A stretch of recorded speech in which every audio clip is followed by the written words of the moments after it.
Okay, let's play our campaign. Grand campaign, and I'm going to play as the British, and I'm going to play long campaign.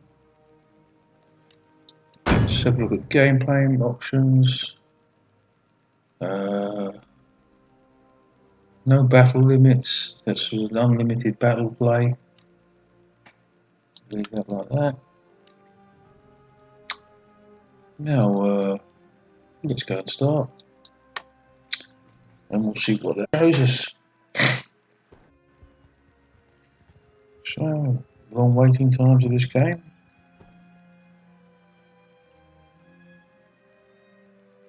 You could almost say it was a Bethesda game.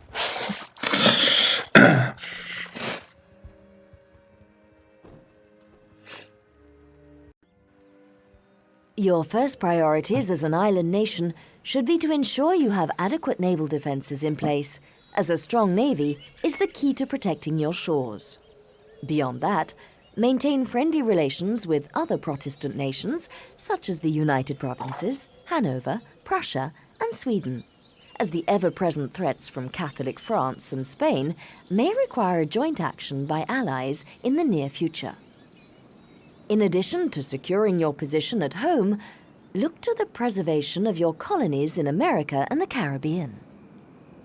France and Spain are always interested in expanding their overseas territories, and your colonists will provide easy pickings for less scrupulous nations if left unprotected. There is also much unexploited territory in the Indian subcontinent. Gain a foothold here before your rivals do. The once mighty Mughal Empire is on the verge of falling apart, but it is still important to move swiftly. The up-and-coming Maratha Confederacy is ready to pounce and forge an empire of their own, so allying with them against the Mughals could be a useful strategy. It is especially vital to act in India before the French gain a foothold and begin to work against you as they have in America. Now that's the introduction over. We'll get rid of the advisor, and then we'll go and see what the local news is. And this says that we've taken up the Gregorian calendar, like the rest of Europe has been on for quite some time. We finally got rid of the Julian calendar. But let's have a look around on the map. Now we've got around Britain, we have two naval forces. I find the first thing to do is always join them together. They make much better sense that way because your firepower is quite good and most of your attacks are going to come from the south coast anyway.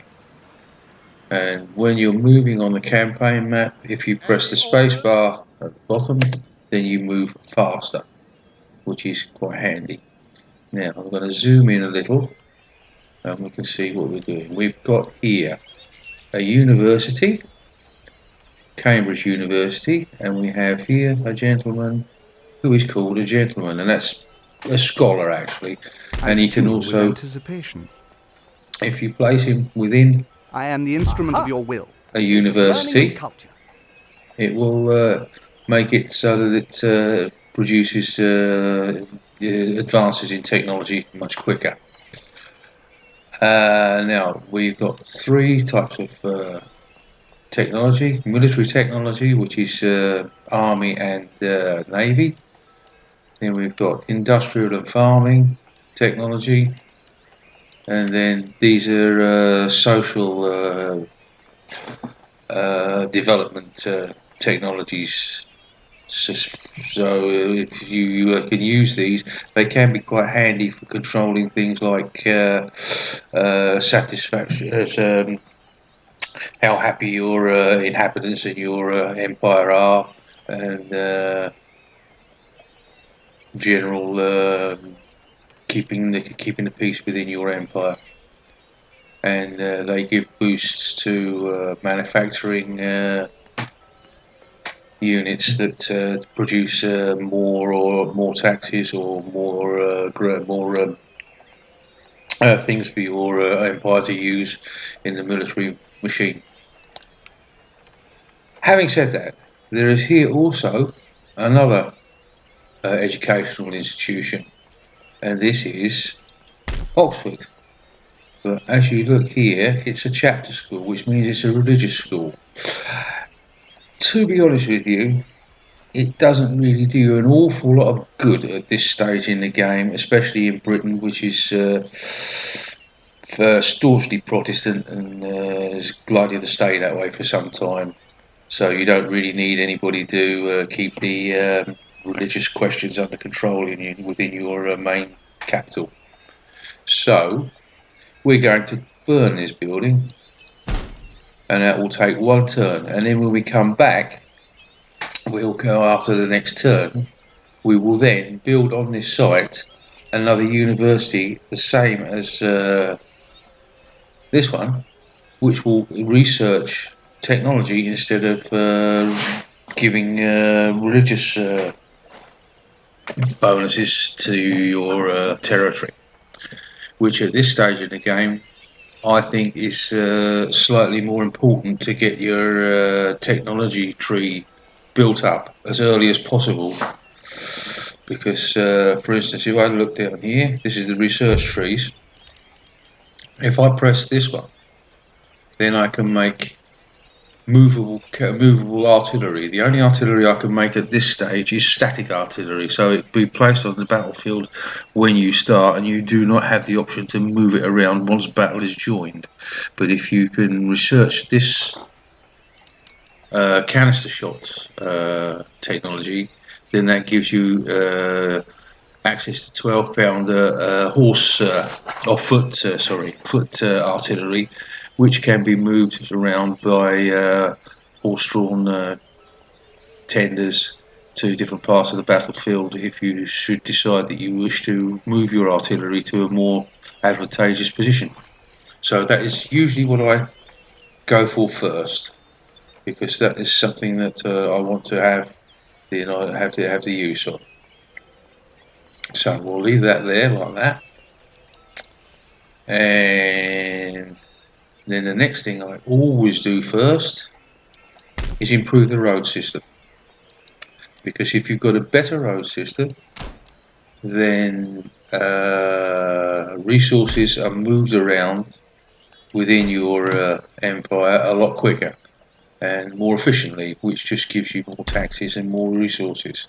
So I'm just now in all of my European countries now I've moved the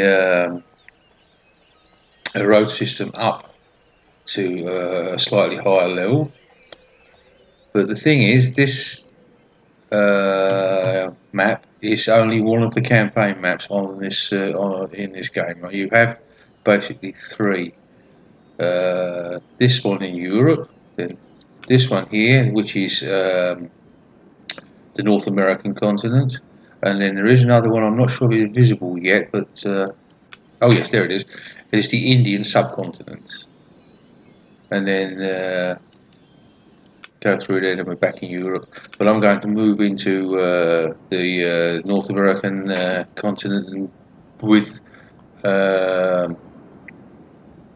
emphasis on the Caribbean, which is at the moment one of the big money producing areas for European governments, and where they build actually their war footing technology on. So if we come here, I'm going to do something here as well. This small island doesn't really have very much in the way of resources. It's got one plantation, and then it's got military governor's residence here, which is basically a means of producing all different kinds of military personnel for your armies, as against if I move to another one here, you'll see it has a different kind of governance. This is the regional capital, which has a more limited selection of troops that you can recruit, but it does give you better income if you keep this here. And this is the next thing I do is in the Caribbean. The regional capitals, all of them, I shall upgrade as soon as I can to give myself more income. So that costs this one, and then we'll go to the next one, which is this one, which I'm going to leave as is. And then we have one more up here in the Hudson Bay area, and this one we're going to do something slightly different with later, but we're going to go for this one, this upgrade for now. And then that still leaves me 1,000 units of money to buy something with. So we're going to go back to the Central Caribbean now, and if I go on here, you'll see that if I press the army, I've got a general, 3-star general, and 1 militia unit. But because this is a military governor's residence, I can also recruit different kinds of military personnel. This is a unit of line infantry, and that costs me 724 monetary units. So I shall recruit one of those straight away, and that leaves me 276. Now we'll just carry that on over to the next term because you can't do very much with it. It's too small an amount to actually be able to do something. You might be able to use it for a bribe to somebody or somebody in the diplomatic window to get a treaty, but it's probably not enough money to do that. So just leave it as it is. And this is now where we're going to go. First of all, here, as this is the first turn. This is a very important window. You get first of all a summary of your national income and how much money you can expect to earn in your next, when you take your next map turn, and that gives me 4,713 monetary units to be spent and to be received next time after I press this button, which is the end turn button. Then we go here to policies. And if you look here, you can auto-manage a few things.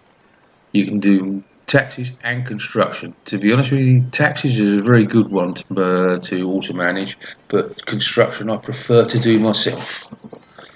And then we'll go to the European map, and we'll auto-manage the taxes there.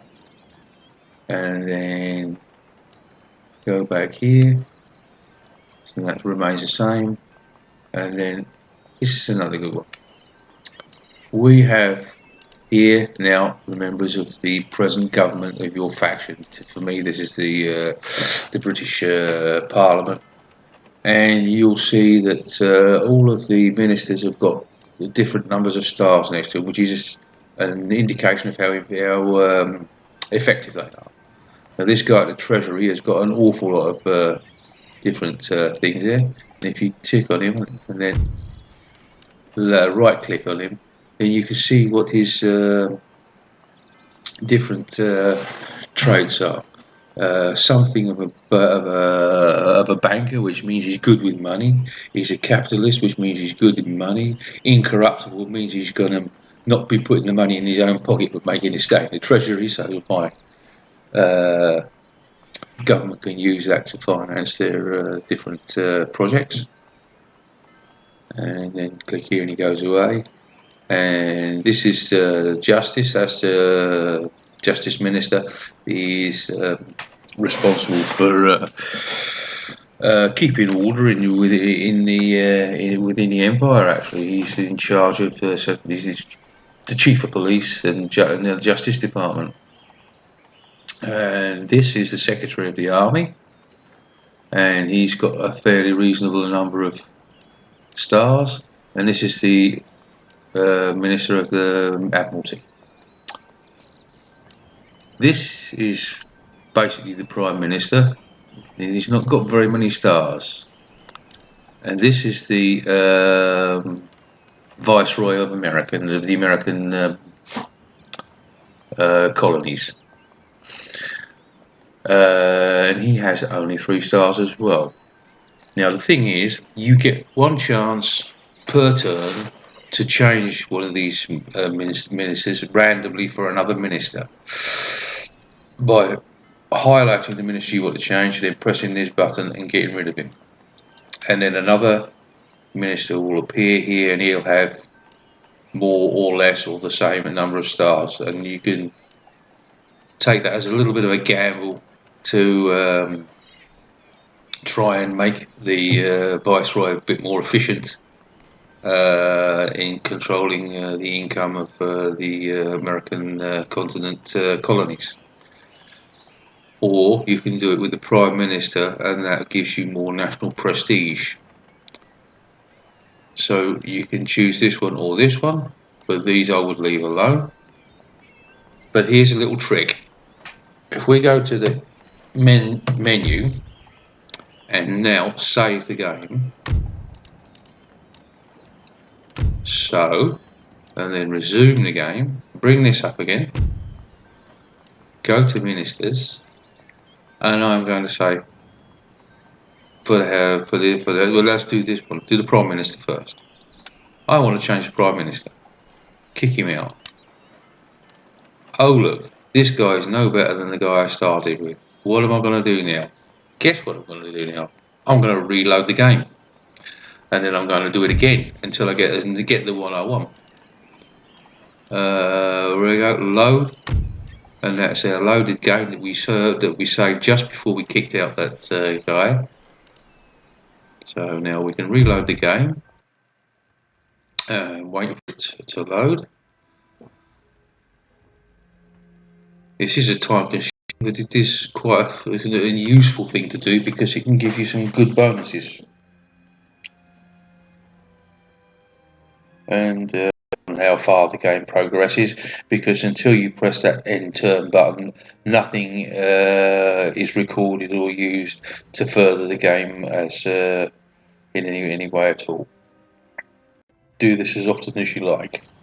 Now here we are. Now we go back here, and we go to the ministers again, and we go to the guy we just got rid of just now, and we're going to get rid of him again and see what we get now. And we've got this guy again. Don't worry about it. You can sometimes take 3 or 4 times to do this before you get a better option, but it is really worth the while of doing it.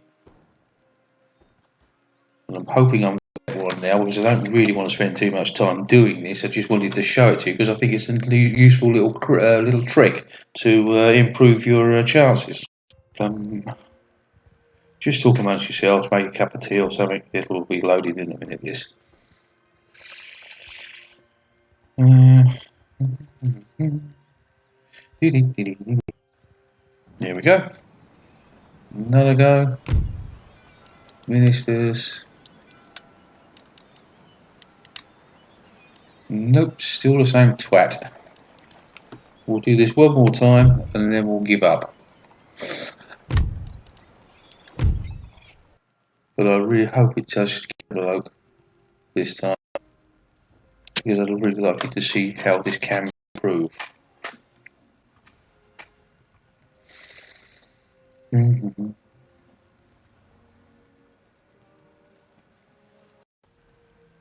I might cut this part out later and just leave it showing you the good result. But we'll see how it goes.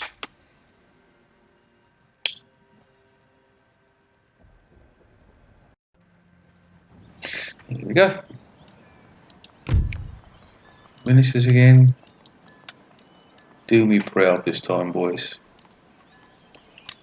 Yes, look, there, we've got an improvement now. Let's see what he's got is. He's honest, harsh reputation, and a stallholder, which is good as a Prime Minister because it means he's good at negotiating and horse trading, actually. He's a good politician in any book. And if you look here and look at this list of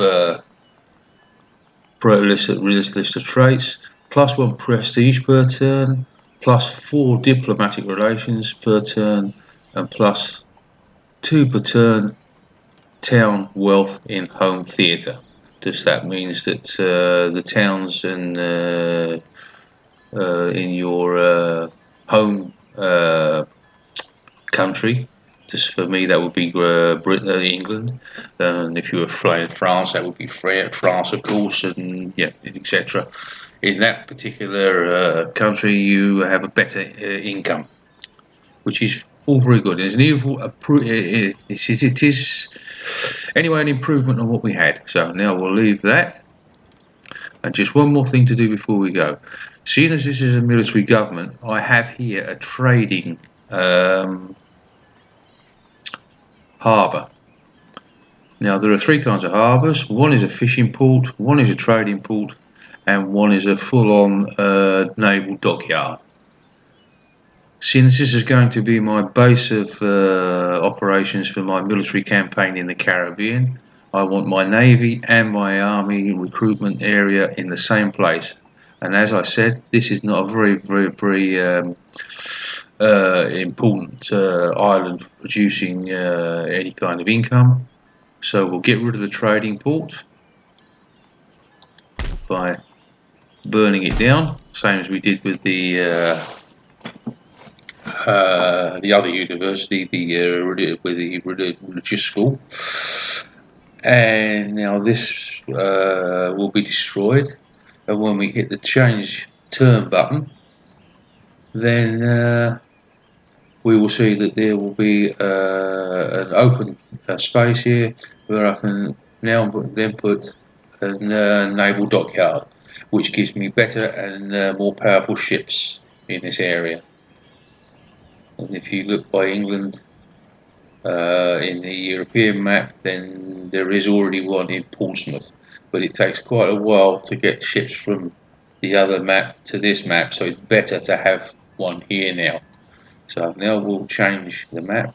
After press the change turn map, the button, and wait for it all to go through. Now it will cycle through.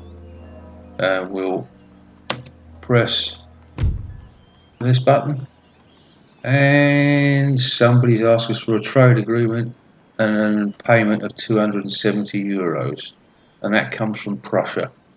To be honest with you, in my experience, it's a good idea to take this one now, because it's not very easy to get a trade treaty with these guys. So I'm going to take that and let them have the 270, and that is a bribe. So now,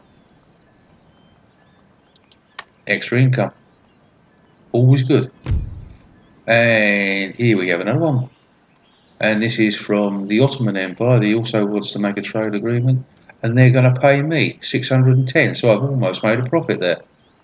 Yes, a trading treaty is what you're really looking to get here from anybody you can. So there we go. We'll accept that, and then that's more income. And that will cycle through some more countries. This is all the different. Now there's been somebody's declared war on each other. This is the Iroquois Confederacy has declared war against 13 colonies.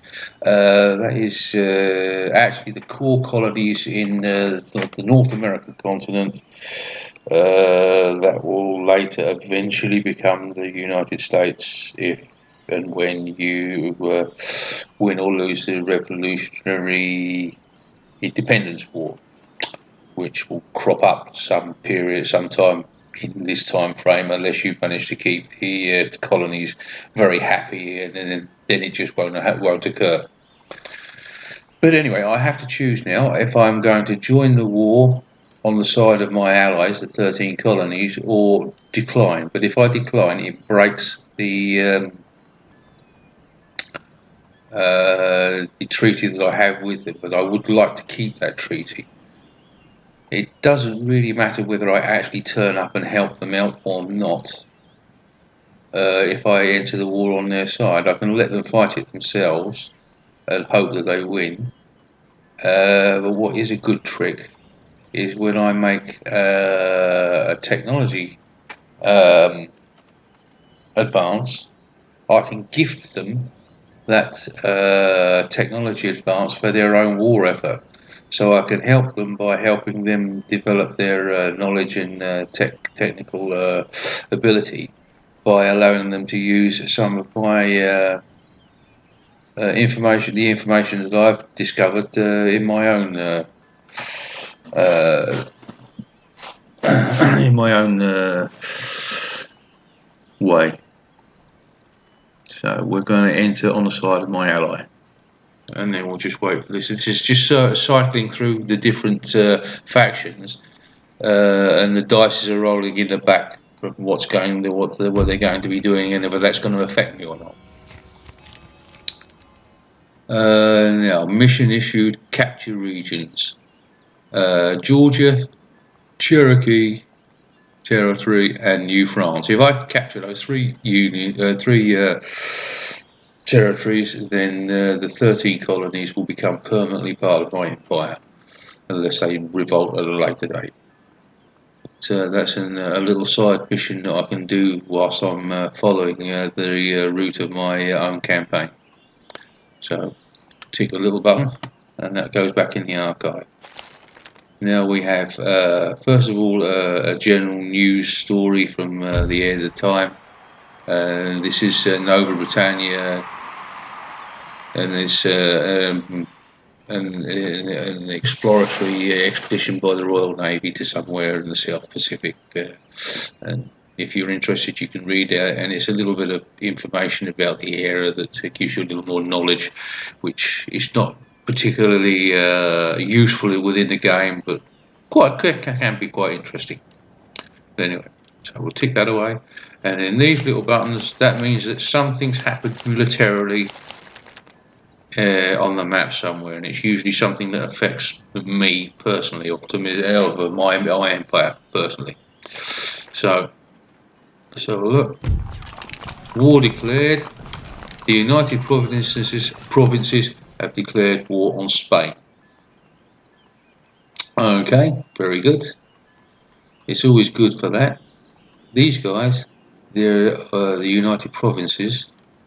I also try and keep them as allies, and I give them the benefit of my technological advancements as well, and try and help them out that way to keep things going in Europe, and pulling the emphasis away from myself towards them, and giving me a bit more breathing space to follow my campaign of conquest in the Caribbean, which is basically the basis of my being and my economy and my wealth. So that's a little piece of information of what's happened somewhere else. Doesn't affect me directly, except that one of my possible allies is having a little punch up with the Spanish, which happened in real history as well, by the way. This one, another war declared. Poland, Lithuania, and Austria. Yeah, okay, big deal. Middle of Europe, long way away from me. Not really that interesting because I'm not active in that area. And this one is yes, and this is the unit that I recruited in the Caribbean. It's now complete, and they've arrived in port. So we're going to have a look at those in a minute. So we'll press that little button. Now, here we are, as soon as we're standing right on top of it. This is now where I'm going to get my naval dockyard from. This is the one I've got to go. This is the fishing port, this is the trading port, and this is the naval dockyard. And I'm going to place that there. Now, next time, after the next turn, then there'll be a naval dockyard there, and I'll be able to recruit ships. And all these things, they can be upgraded as you go along, and they give you more selection of units to recruit, and or more income from trade and resource production to different towns and villages. And if you have a look, I don't think there's one there, but if we come over to here, there, if you see that there, Harbour Village on this island, which is Cuba, but it's not developed yet. The population is not big enough. If you increase your food production, to have an access of food, then these places will start to grow, and at a certain point, you'll be able to use them to build resource buildings or colleges or universities and all sorts of different things. So depending on which part of the world you're in and what your empire is, because there are some empire-specific buildings and some generally specific to everybody. But these little villages, if your population starts to grow, then they get bigger, and then you can use them and utilize them in your building projects. Now, as I said, we're going to go back to England, and where we demolished that university, that religious school, which is here, we are now going to build something different. And then we've got a choice of building a church school, a school which is going to be another university, and then I've got two sources of research. Then I can follow two different lines at the same time. The one I have here is now at the moment following military resources, and when I've got this one going, I'm going to be following agricultural things, because I want to start making my population grow so that these smaller cities start to grow and be usable. And then also we have two other buildings we can make here. We can make a coaching inn, and if I make a coaching inn, it's got an influence on the happiness of the population in the area where it's built, and it spawns rakes. Now these are the 18th century version of a spy, really. They can go and assassinate people, and they can blow things up and set fire to buildings and things. And if you've got a good one, they can go on for quite a long career, but they tend not to last very long. I don't use them very often, but sometimes I put them into buildings just to throw the equilibrium off a little bit. It does have certain effects on public order and things like that, which are quite useful.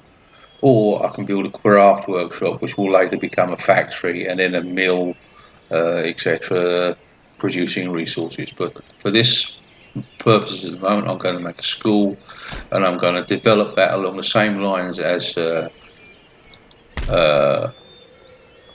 Cambridge, as a university. So then I've got the University of Oxford and Cambridge, which is for me, I actually more important. But as I said, I want to now go and build up my population. This is one of those little villages I was talking about, and it's got enough population now to become a productive settlement. And if I click on that, I can build a farm. So I will build a farm there, and that'll give me next turn a little bit extra food income. Now there's another building there, which is a craft workshop, which I can upgrade, but I'm not going to do that just yet, because I'm going to cycle through all of my buildings and see if there are any more farms that I can upgrade anywhere else. This one I can't upgrade yet. This is the technology that I need to research, which is going to be done by Oxford by the winner next to it. This one also the same. This one the same. That's craftsman. That's a plantation that produces sugar. Here is a sugar plantation that's not doing anything yet. You can do either a coffee plantation or sugar plantation. Little trick. Go here, go to trade, and you can see what's giving you the most profit. And at the moment, sugar gives you 13 units and tea. Where's coffee? Where's coffee? Ah, yeah, coffee. Coffee only gives you 9. So what do you think we're going to do? We're going to make a sugar plantation. So, and then there's one here, right up in the frozen north, which is going to become a farm. And that's the last one. Now we've still got some money left. We're going to now go down here to the Caribbean. And we're going to go to our military governor. Where is he? I'm going to look there. And we're going to give him some more troops if we can. Recruitment. We can do another line of it, the line in the infantry. And whilst we're at it, we'll join up our 2 fleets. We've got one up here and one here, and we'll just join them together. They're stronger. Same story. Further orders. Same story as the fleets around England. I joined them together because they're a more effective fleet that way. And their main business for now will probably be transporting troops around the Caribbean. So we'll bring them down to here. And that's as far as it can go at the moment. The next turn it'll come to you. And these dotted lines are trading routes. And if you see in that little list, you can see who's using them and how much money they're making off of them. If I was to plant a ship there, then they would be raiding that and taking income away from my enemies. And that's also a handy thing you can do. It comes in quite handy when you're trying to cripple the economy of a country. Is to deny them their trade routes. The most effective way is to blockade their ports at their home country with battleships. It's much the same way as the British Royal Navy blockaded the French ports in the French and Napoleonic Wars in the 18th and 19th century, keeping their fleets within the harbours and preying on their trade routes, which was quite an effective thing because it practically boxed up the French on the European continent and gave them very little room for manoeuvre anywhere else. Now, what else can we do? Let's go and change another minister. We can this guy here. We can change him now. So first of all, we're going to make our save. This is now a safe save, and then resume the game, and then we'll go here, and then we'll see if we can get a better minister in the American colonies, Viceroy. Now we've got an improvement straight away. It doesn't always go like that, but that's just how lucky you are. Luck of the draw. And good at management. Good at management. A little less happiness, but good for justice. And another good one for moral management, and a plus for happiness. So that evens out. That's not a bad deal. We'll keep this guy. And as the game progresses, there's a little dice roll campaign going on in the background, specifically for these guys, and they can gain different traits as their careers progress, and some of them are positive and some of them are not.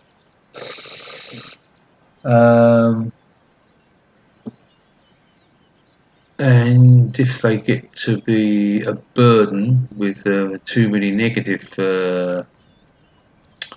traits, then you can get rid of them in the same way. But anyway, we've got a slightly improved set of statistics for this guy, so we'll keep him for now. And do we have anything else to do? Quick look around the map, see if anything's going on that we should be aware of, because you can sometimes get some little advantages from seeing it.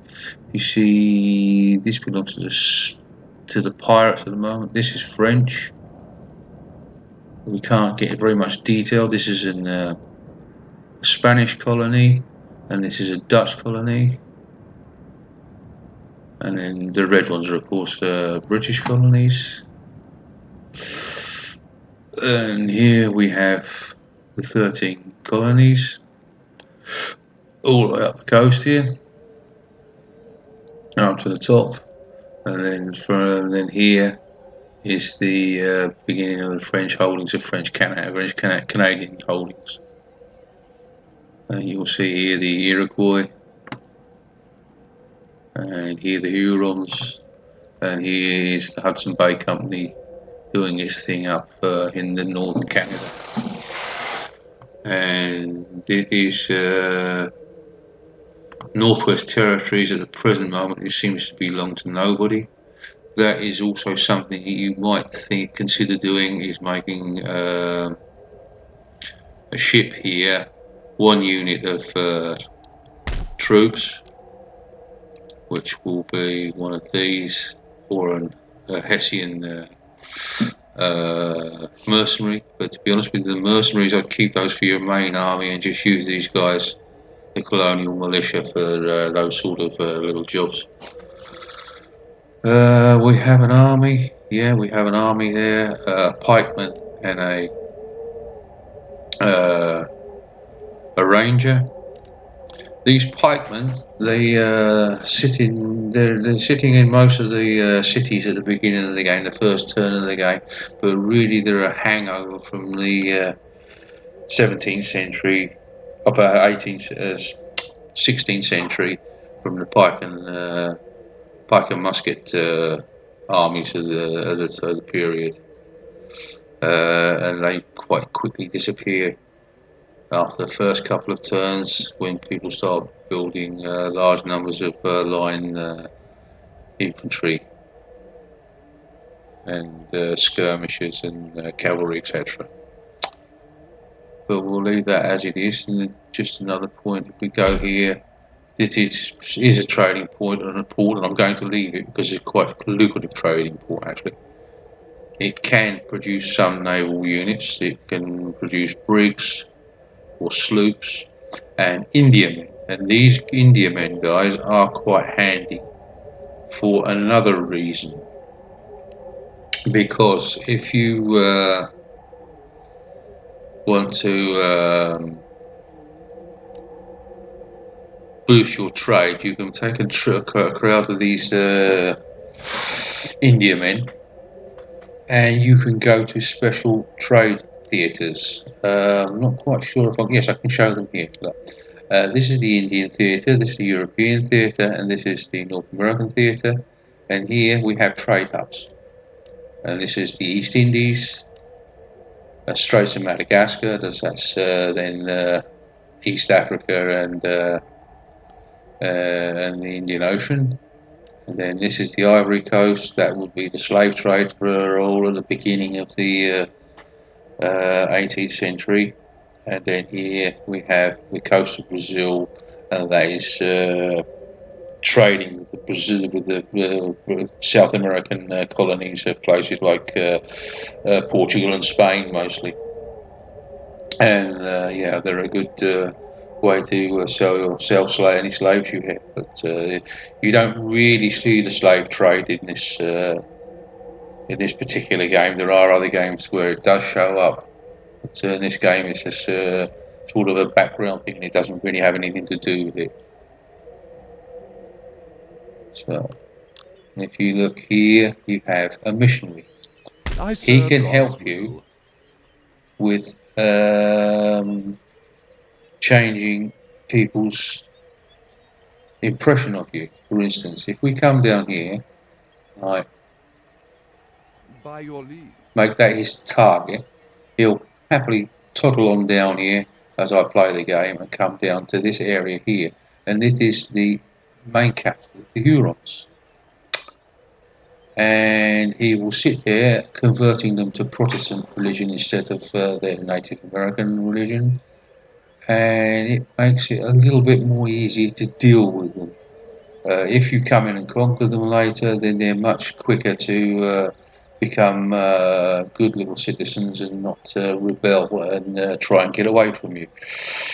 So that's a good thing to be able to do. The religious side of this game is not totally useless, but it's more these guys than the actual schools. But the thing is, you need the church schools to spawn these guys, because the church schools work the same way as the inns and taverns, with spawning the rakes, which are the assassins and saboteurs, and then you have the universities. They spawn the gentlemen, and the gentlemen are researchers uh, of the game, and they also have another trait whereby they can challenge somebody to a duel, so they can be used as an assassin as well. But you have to send them off to somewhere where there is somebody to fight a duel with, and when you get to where you want to be, then you press on them, and you get a list of things they can do, and one of them will be fight a duel with, and it'll give you a list of people that you can fight duels with, and you can pick one out and set a little percentage number next to him of how likely you are to be successful or not. But that's for a bit later on. We're not going to be doing anything like it. But we're going to let him come down here and start converting these guys to Protestant, to make them more amenable towards the British, with trade agreements, and later possibly, if we decide to take them into our empire.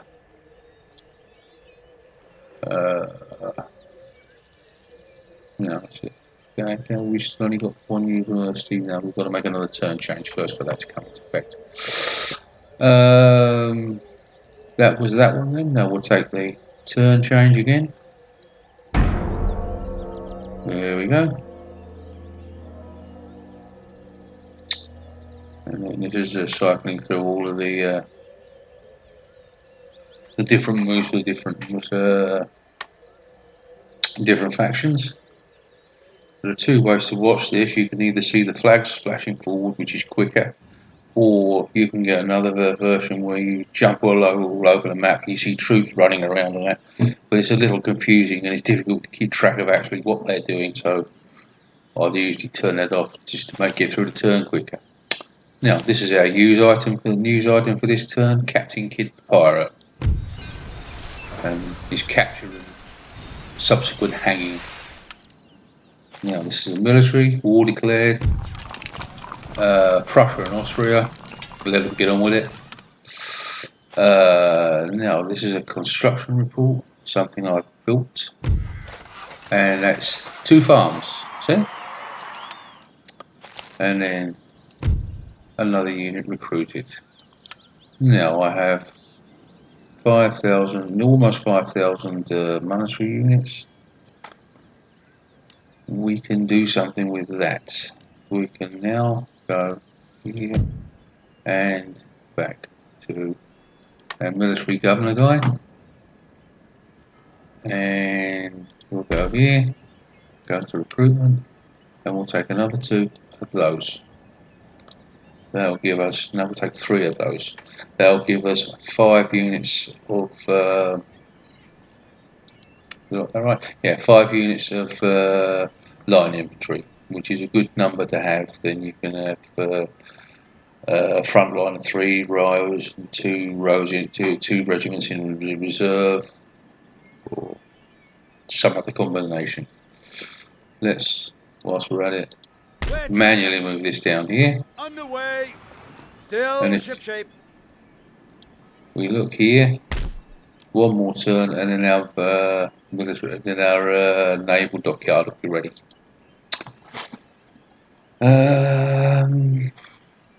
So we've got another 2,700 of stuff to do. Is there anything here we can do anything with?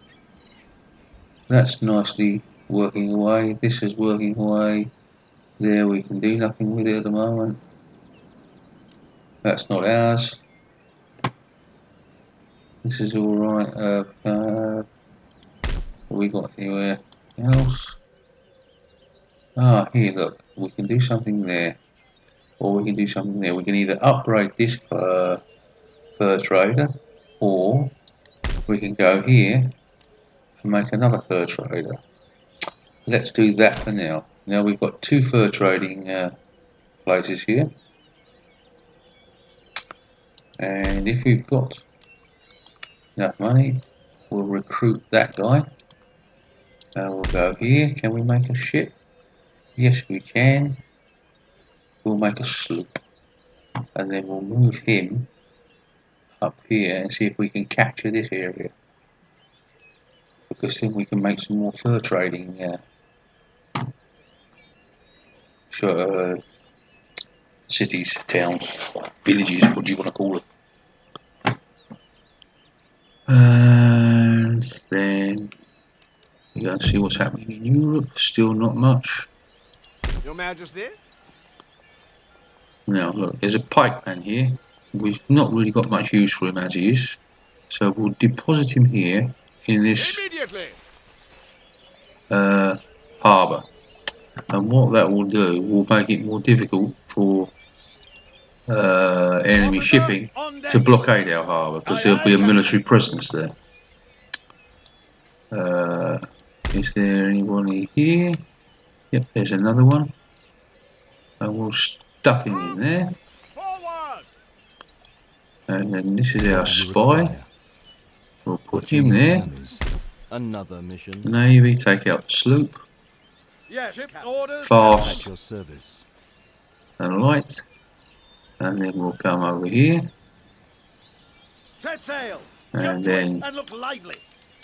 we'll place him back here. Slipping ashore. And then send him back to the fleet. Underway. And now Yes, his my movement lord. is over, but later we're going to put him here in this school, and he can spy on the gentleman there and maybe assassinate a few if we're lucky. Now we've got not a lot of money left. Another turn change. I shall rest a little. That was our little missionary guy moving again.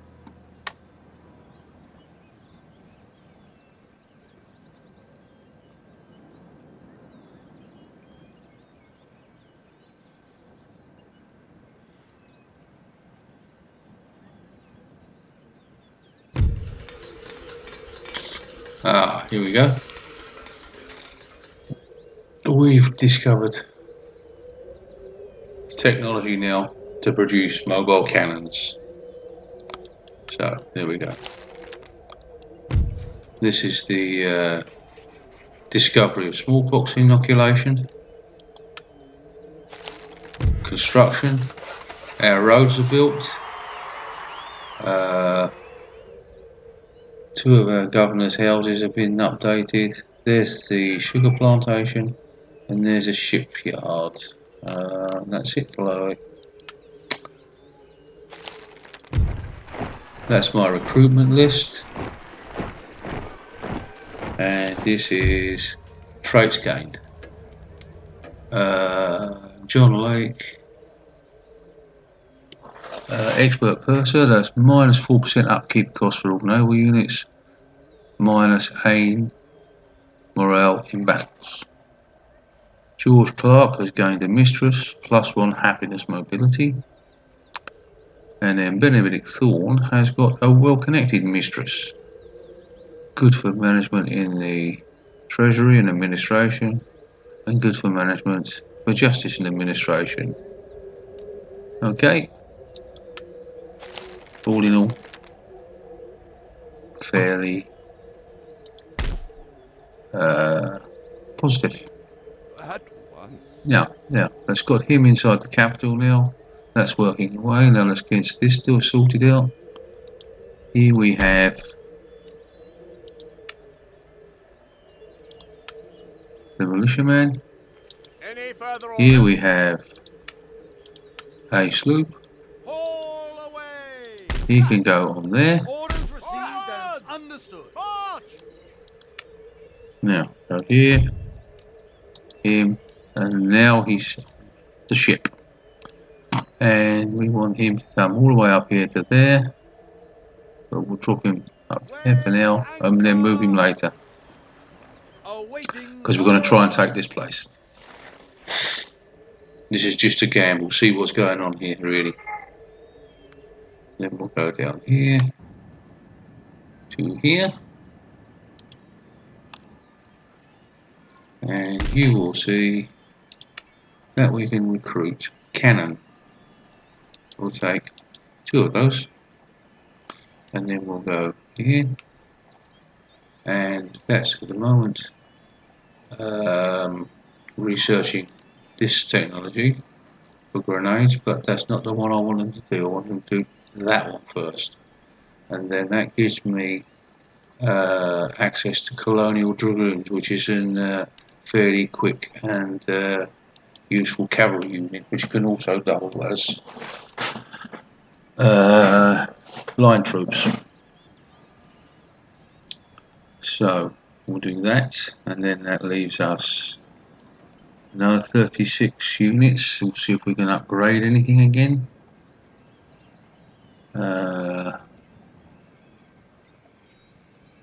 This one.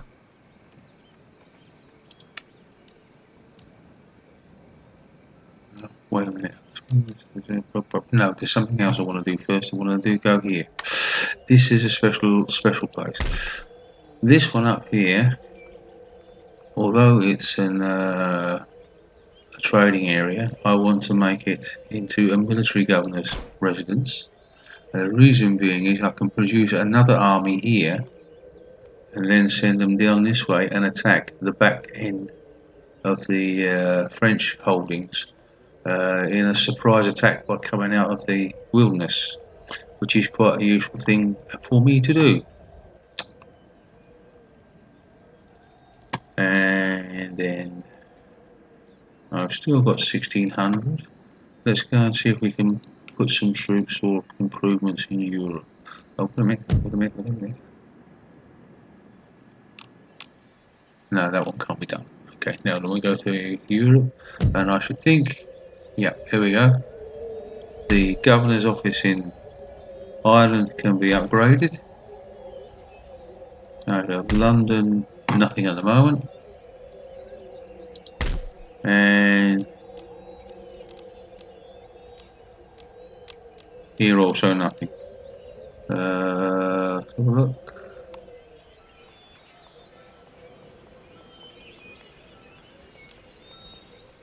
No. Nothing to be upgraded. Let's have a look. Shall we give him some more Ready troops? and awaiting orders. Recruits. Let's give him a regiment of horse. And then from the army we'll take this yeomanry horse and send it back there to be civil defence.